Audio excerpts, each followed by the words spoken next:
What if Josh's social experiment isn't over?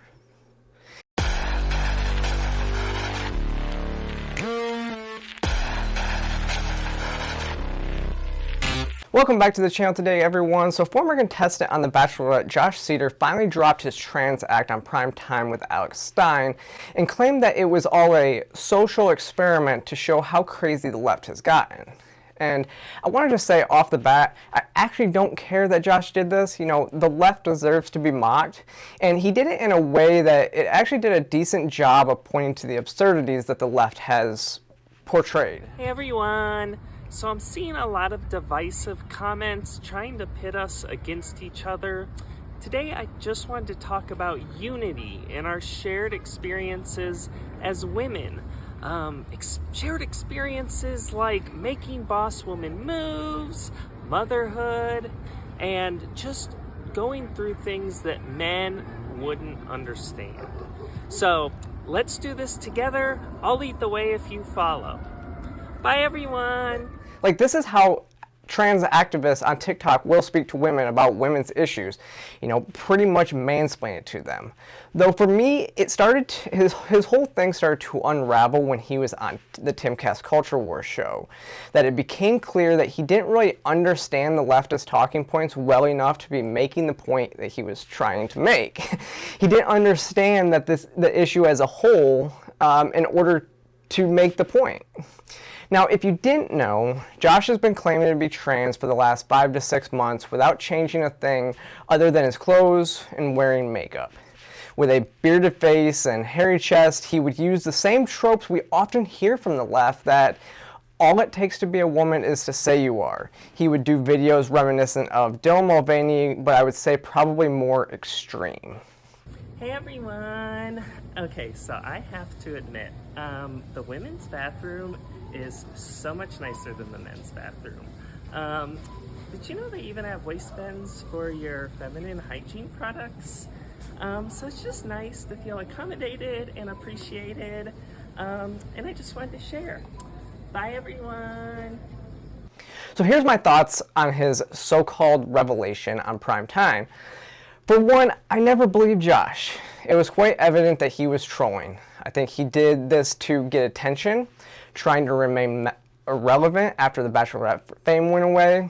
After seeing him on Alex's show, it was clear he has a very rudimentary understanding of gender dysphoria, while he was also trying to appear as an expert in the matter. He doesn't even seem to understand the arguments being made or what gender dysphoria is, despite citing it multiple times. I mean, he called gender dysphoria a delusion on the show, which to me shows he hasn't even read the definition of gender dysphoria in the DSM. You know, they deserve our compassion. Lots of trans people are suffering from a diagnosable mental illness, which is gender dysphoria. It's in the DSM-5, and so they deserve our compassion and our help.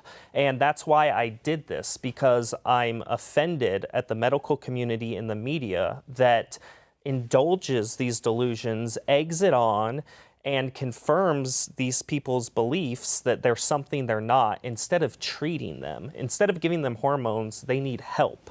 The DSM states that gender dysphoria is a marked incongruence between one's experience/expressed gender and primary or secondary sex characteristics, 1.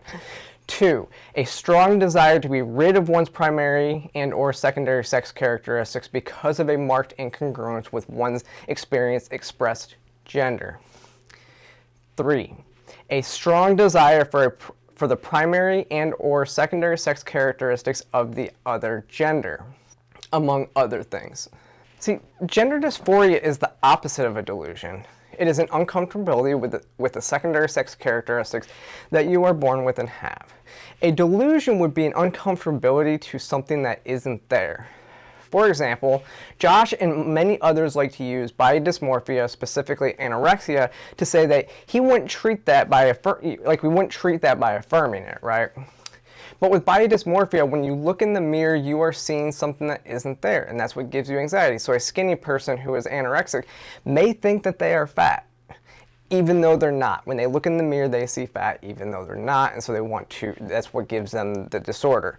Gender dysphoria, it's actually what is there that gives the anxiety.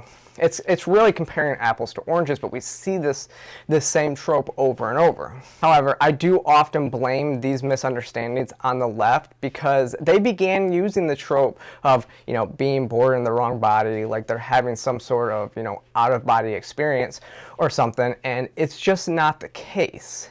They also created this notion that you can change sex and if you say you're trans, and you don't even need gender dysphoria to be trans. So that's a lot of what the left has done to this discourse. This isn't something that trans people actually believe, and it's being used by the postmodern Marxists to cause division, and this is what's causing issues for those of us who are dealing with actual gender dysphoria. But that's the thing. Josh hasn't even thought to look for trans people like me or Blair or Marcus or Buck. Instead, he judged the entire groups on the actions of radical leftists. Then he created this trope around it. He did lash out at Buck recently for calling him a grifter when he was conducting this ruse, which I guess is pretty accurate to how the left treats us that are, not radical leftists.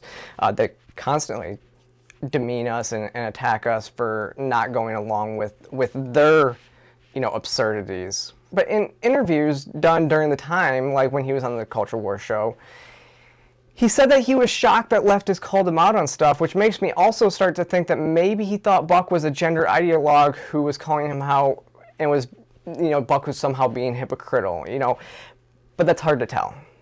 Now, no one really bought into Josh's stick, not even the left. I think his rudimentary understanding of the issue is why, and the whole thing looking at Josh's history makes me now question other things. So why do I have a feeling that this was actually Josh who was looking for fame after the Bachelorette attention went away? Well, let's look at last fall. Josh was the victim of a death hoax where somebody claiming to be Josh's family reported to the media that he had died. Didn't give a cause of death, just shared the suicide hotline on the notice or the statement that they made. That hoax came just after Josh had opened up about his struggles with mental illness, and being bisexual, and also being suicidal at points in his life. In his video showing he was alive, he said somebody was playing a cruel joke mocking my mental illness. Hey guys, as you can see, I am alive and well. My account was hacked. For the last 24 hours, I've been trying desperately to get into it. Somebody was playing a cruel joke and mocking my mental illness and the struggles I've gone through with depression and suicide attempts. And I'm sorry for all the pain they caused when they made that post. I just got back into my account. I am going to do all I can with my team to try to identify who is behind this. But again, I apologize for the confusion, and I will update you guys as more facts come in. Thank you guys. After creating this elaborate social experiment around being trans, it makes me question if he perpetuated the death hoax himself for attention after he was not immediately celebrated for openly discussing his mental health issues and being part of the LGBT community. And that sounds like a horrible thing to even question. I get it, but it's not just my theory. See, Josh was called out on it by RuPaul's Drag Race contestant Monica Beverly Hills when it happened. And Monica at the time said her and Josh had dated in August 2023, and she didn't believe he was the victim of a hacking as he said he was. Josh was a known clout chaser, according to her, and was always pursuing stunts for attention. Again, this is what she was saying at the time. Now, Josh denied those allegations that they were ever even in a relationship, but Entertainment Weekly has screenshots in which you can clearly see that Josh posted about being in a relationship with her. He told the outlet when those screenshots came forward that they were an inside joke and that they didn't know each other that well. But they knew each other well enough to have inside jokes. Sure. And now that starts to put the whole fake trans into perspective and why he decided to go after trans activists in his latest stunt. And also explains why he seems to have a grudge against trans people as a whole and is basically rage posting on Twitter all day about them now. See, it's giving scorned ex-lover who called him out on his death hoax and really exposed him for someone who does these types of things for attention. And then there's this extensive report that Sarah Fields put together where she looked at his OnlyFans account and noted it was full of like gay bear fetish content, showing his butthole to the camera and sorts of stuff like that. So this screenshot from his Instagram would seem that it would be true that he was working on his adult film career when he ended his relationship with Monica. I don't know. I'll link to Sarah's threads in the comments so you can follow her, as she discovers more about Josh. But she's doing a lot of investigative work, and she's a great investigative reporter. So go check that out. And now look, again, I get wanting to show the mirror to leftists. I really don't care that he did it. I mean, nobody bought this. To most people, it was clear from the beginning that he was either trolling or was just suffering a mental health break. But then, again, maybe that was the point. Because we see doctors affirming mental health conditions as trans all the time. But see, for me, it was how he handled the situation since coming clean. Look, if you want to make the point Josh is trying to make, for one, don't attack all trans people, and at least understand the mental health conditions that you claim to care about, and not just using internet talking points about it. He said he was looking to expose the left and seemingly thinks that all trans people are on the left. We aren't. And now, I'm not buying that he did this to expose the left. He was the left. He was part of the gay reality TV scene, hanging out with drag queens, and now seems to have an axe to grind with them and thought this was the way he could do it to get some attention. Then there's this other option that wouldn't surprise me, but what if Josh's social experiment isn't over?